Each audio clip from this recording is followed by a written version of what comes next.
Então, boa tarde, gente. Muito obrigado por estarem prestigiando aqui o nosso quarto Divulga BBE. Então, aparentemente está todo mundo ouvindo. Bom, depois de um ano meio caótico, a gente decidiu ainda assim continuar com o Divulga BBE por mais um ano. E essa é a nossa quarta edição do evento, que começou lá em 2017, para a gente mostrar um pouquinho do que vem sendo feito no nosso programa de Biodiversidade e Biologia Evolutiva.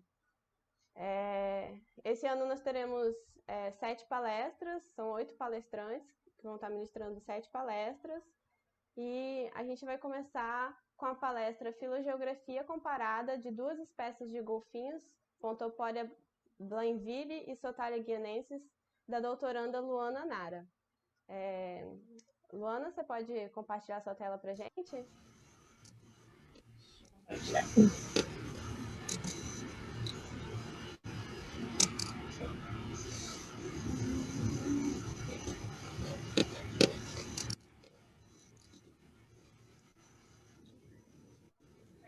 É mesmo, João? F11. Deixa. F11, né? Por que hoje não tá funcionando? Não tem.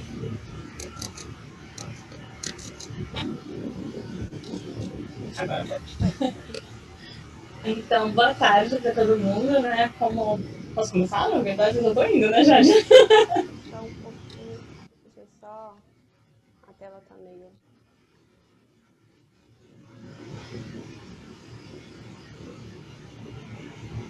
Tá todo mundo vendo. Bom, se você quiser começar, pode começar se apresentando. Então tá, boa tarde para todo mundo. Meu nome é Luana, eu sou aluna, né, do programa do BBE, atualmente fazendo meu doutorado no programa, sob orientação da professora Aide Cunha. E o meu projeto ele é sobre filogeografia comparada de duas espécies de golfinhos que nós temos aqui no Brasil, né, a Pontoporia blainville, conhecida como toninha, e Sotalia guianensis, conhecida como boto cinza. A filogeografia ela verifica, né, na verdade, a distribuição dessas linhagens genéticas em relação tanto ao espaço quanto ao tempo, né, tanto a distribuição geográfica, mas também como que isso variou ao longo do tempo. E a gente está trabalhando com essas duas espécies porque, além delas estarem aqui no espaço, né, geográfico do Brasil, a gente tem grande parte da ocorrência delas é sobreposta, né? Então, eu tenho as duas espécies nos mesmos ambientes. Então, é possível da gente realizar uma comparação de ver quais fatores que influenciam nessa distribuição dessas espécies. A filogeografia comparada, então, ela vai verificar, né, quais processos históricos, climáticos, geológicos influenciaram na distribuição que nós temos atualmente dessas espécies, né? Então, a hipótese que nós temos aqui, ambas essas espécies, ela tem uma relação, né, com o Rio Amazonas, né? Provavelmente a origem delas, anterior à distribuição atual, se deu no Rio Amazonas, mas a gente não tem certeza de como que aconteceu essa distribuição após elas saírem do rio, né? Como que foi essa rota de migração delas, como que elas colonizaram a costa do Brasil, né? E como elas se distribuíram ao longo do espaço que elas ocupam atualmente. Então, o nosso projeto ele tenta entender melhor como que tudo isso aconteceu. A hipótese que nós temos da Pontoporia blainville, né, é que ela tenha saído do Rio Amazonas por dentro do continente e ela tenha chegado ao ambiente marinho através ali do Rio da Prata, que fica entre o Uruguai e a Argentina, e a partir dali ela se distribuiu ao longo da costa. E a gente também não sabe exatamente como que se deu essa distribuição ao longo da costa, como se elas subiram primeiro, se elas foram para a região mais do sul, né, do continente, como que isso aconteceu. E é o que a gente tenta explorar dentro do meu projeto, para ver como que, quais fatores levaram a essa distribuição que nós temos hoje em dia. Já o boto cinza, né, que é a Sotalia, ele provavelmente teve a sua distribuição iniciando pelo próprio Rio Amazonas, né? Dali ela teria se distribuído ao longo do continente, né? Mas também a gente não sabe exatamente se primeiro elas vieram pela costa do Brasil, desceram, se aconteceu a divisão automática, e na mesma hora uma parte da população subiu o continente e a outra parte desceu. Então, essas perguntas que a gente tenta esclarecer, né, conseguir informação para a gente tentar como que aconteceu esse processo de distribuição da espécie. A Toninha, né, a Tuta Blenville, ela é um dos golfinhos mais ameaçados que nós temos aqui na costa do Brasil. Ela está pelo livro vermelho de fauna brasileira ameaçada como criticamente em perigo e pela lista vermelha da IUCN ela está como vulnerável. Nós temos já informações sobre o DNA mitocondrial e o DNA nuclear, que atualmente separam essas populações, né, o grupo, entre duas unidades evolutivamente significativas, né, que seria uma unidade que fica mais ao norte, compreendendo ali a região do Espírito Santo e o norte do Rio de Janeiro, e a gente teria uma outra unidade que seria do sul do Rio de Janeiro indo até o sul da Argentina, né, na região do Rio Negro. Então seriam dois grupos que eles são bem diferentes em termos da genética, né? A diferença genética deles é grande, que eles seriam dois grupos distintos e dentro desses grupos a gente ainda teria pelo menos umas 10 populações que a gente diferencia elas nas FMAs, né, que são as áreas de manejo da franciscana, né, que é outro nome que a gente também utiliza para a toninha. Então, a gente também quer entender qual é o nível de divergência, né, de diferenciação que a gente tem entre essas duas unidades, né, evolutivamente significativas, e como que também a gente tem essa divergência entre essas populações, como que elas ocorreram e quando elas ocorreram. Para o boto cinza, né, a Sophalia guianensis, a gente tem pelo livro vermelho da fauna brasileira ameaçada como vulnerável e na lista vermelha da IUCN ela está como quase ameaçada. Em alguns estados a gente está tendo a lista atualizada atualmente e pode ser que ela entre já como ameaçada, né? Então está sendo refeito isso no momento. Então dependendo da região a gente tem o nível do nível de ameaça dela um pouco mais crítico assim. Mas os dados do DNA mitocondrial e também dos dados de DNA nuclear, eles nos levam a ter pelo menos 12 áreas de manejo ao longo de toda a distribuição dela, né, que vai desde dali da região da Colômbia até o sul, mais ou menos, do Brasil. E essas 12 áreas de manejo que foram propostas, elas também são corroboradas por estudos de morfologia, acúmulo de poluentes e também de isótopos estáveis. Mas a gente quer saber se existem somente essas populações ou se a gente tem um número maior de populações no Brasil, né? A gente está aumentando o número de amostras para verificar isso e também entender como que ocorreu essa fragmentação dessas populações e como que elas mudaram ao longo do tempo, né? Quais eventos levaram a essas mudanças. Por isso a gente utiliza, né, análises filogenéticas e análises populacionais para chegar a essas questões que queremos resolver, né? Com as análises filogenéticas, a gente tenta verificar a estimativa do tempo da divergência dessas populações, né? E ver a relação filogenética que existe entre elas, né? Quão relacionadas essas populações ainda estão. E pelas análises populacionais, a gente verifica tanto análise em macro como em micro escala, para ver tanto a estruturação dessas populações, como relações de diversidade genética. A gente pode fazer a estimativa do tamanho populacional delas, verificar a taxa de crescimento populacional, o grau de parentesco entre os indivíduos de cada população, como que são as taxas de migração, se eu ainda tenho fluxo gênico entre algumas populações, além de poder testar os possíveis cenários de como ocorreu a colonização dessas regiões em que elas habitam e como que houve essa fragmentação e divergência dessas populações.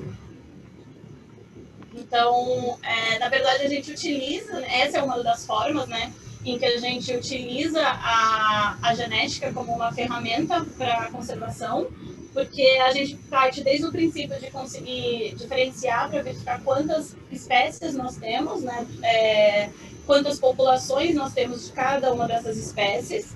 A gente verifica como que está, né, a diversidade genética de cada grupo, tanto da espécie como um todo, mas como dessas populações, para verificar se alguma população ela está mais em risco do que outra. Temos como verificar quais eventos históricos, né, como eu falei, tanto geológico como climático, podem ter levado a essa fragmentação para a gente poder entender quais ações que podem ainda ocorrer e influenciar atualmente essas populações, né, como aumento, diminuição do nível do mar, que pode ser algo que influencie, né, essa distribuição e possa vir a influenciar as populações no futuro.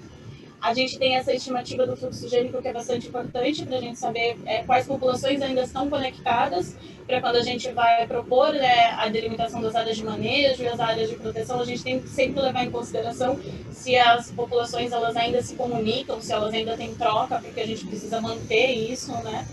e fazer essas inferências sobre todos os fatores que podem eventualmente separar as populações, sejam eles históricos, como também eventos que podem ser pela ação do homem, né? A gente pode ter construção de portos, o aumento do fluxo, né, de navios que podem estar influenciando a distribuição dessas populações e podem vir a fragmentar as populações mais ainda.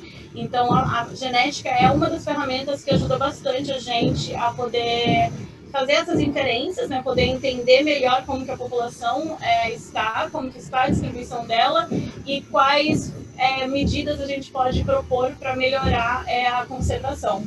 Então, a gente consegue delimitar melhor as áreas de manejo e também melhorar as estratégias que a gente tem, tanto para a preservação das espécies, quanto para a preservação dos seus hábitats, que também não tem como você separar uma coisa da outra, né?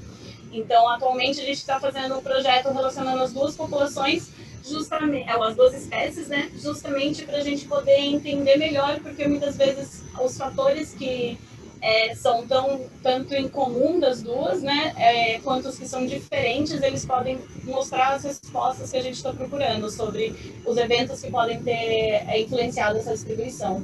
Então, o projeto ele vai abranger duas espécies, mas a gente faz as análises separadamente de cada uma delas, para poder depois comparar e ver o que teve de diferença, o que teve de similaridade entre elas, para a gente entender como esses eventos podem ter influenciado toda essa distribuição e como que a espécie se encontra atualmente, né?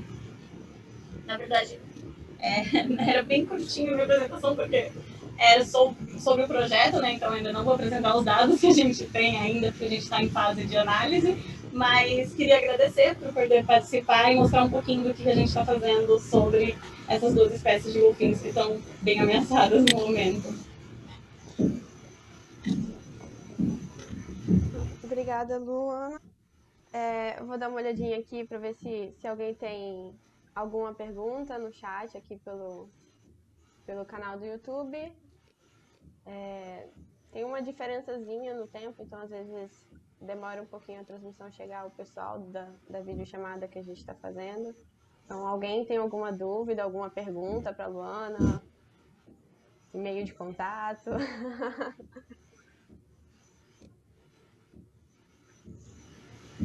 Bom, o pessoal aqui na plataforma está te parabenizando, Luana.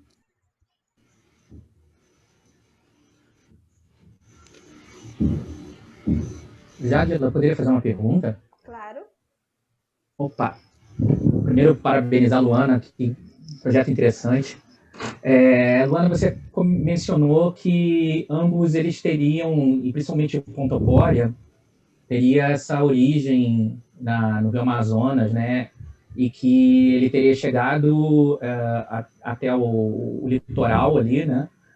Via o continente. E aí você está dizendo, então, que são os mares internos que tinham mais ou menos aí durante o Mioceno, né? Tipo, exatamente. O mar Mesopotâmico, seria isso. Isso. A minha pergunta é mais ou menos isso, sobre isso.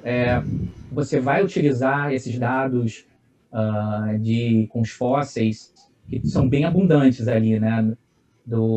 Você vai usar para calibrar as tuas filogenias, ou você, na verdade, o teu interesse é só dentro da espécie, né? É intraespecífico, ou você estaria também tentando alguma coisa... A gente não sabe exatamente quais espécies são, né? Com os fósseis, porque o fóssil é bem fragmentado, né, do material. Na verdade, a gente não utilizou, no momento a gente não utilizou os fósseis, não, porque o foco realmente é dentro da espécie, né? A gente utilizou as taxas de mutações dos marcadores moleculares mesmo, porque para cetáceo, né, a gente tem essa informação bem conhecida, né, das taxas de mutação de cada um deles especificamente, e às vezes, inclusive, específico para as espécies, né, a gente tem. Mas a gente não utilizou os fósseis, mas trabalhos anteriores, né, que fizeram a avaliação, que trouxeram essa hipótese de que ela teve essa origem no Rio Amazonas e veio por dentro do continente até o Rio da Prata, eles fizeram uma datação justamente desse período que você falou, que seria mais ou menos uns 16 milhões de anos atrás, né, que seria a datação da época do Mioceno, que teria passado por esses mares internos, né. E agora a gente está tentando verificar se a espécie, como que foi a datação, né, dessa distribuição da espécie ao longo da costa, depois que elas já saíram no ambiente marinho, né? Muito interessante, obrigado. Tem uma outra pergunta também, que a Michelle Clautal fez aqui no chat do YouTube. Primeiramente, ela parabenizou. Vou ler então a pergunta dela. Parabéns pela apresentação. Eu gostaria de saber se há características ambientais associadas a cada uma dessas espécies. Então é isso que a gente está procurando mais ou menos agora, né? Na verdade, a gente sabe que, por exemplo, a Pontopora, a gente sabe que ela prefere, né, o ambiente costeiro, assim, bem próximo à costa e inclusive regiões estuarinas. A Sotária, né, o gosto cinza, ele já tem uma distribuição um pouquinho mais ampla do que isso, né? Ele não fica tão restrito, mas ele também está bem próximo à região costeira e tem muita ação assim associada a esses ambientes estuarinos, que geralmente são os ambientes mais abrigados. Então, a gente também queria ver essas questões ambientais, se tem alguns outros fatores, né, atrelados a isso, mas na maioria dos casos, assim, o que a gente tem de dado atual, assim, é a questão de ser ambientes mais abrigados, né, são ambientes mais calmos com a disponibilidade de alimento, né, então eles estão sempre nessa região bem costeira e próxima a regiões estuarinas, que favorece bastante para a espécie, até inclusive para eles ficarem longe de predadores, por isso eles não vão muito além da plataforma continental, para não correr risco também de ser predado. Então é mais essa região, mas uma das coisas que a gente quer fazer também no projeto é poder relacionar algumas variáveis ambientais, né, fazer talvez com esses modelos de nicho ecológico, né, para poder ver se tem algum outro fator que poderia estar influenciando, né, além disso, né, do que a gente já tem por dados que a gente já tem atualmente de observação e de ecologia, né. Muito obrigada, então, Luana, pela sua apresentação. Muito bonito o seu trabalho.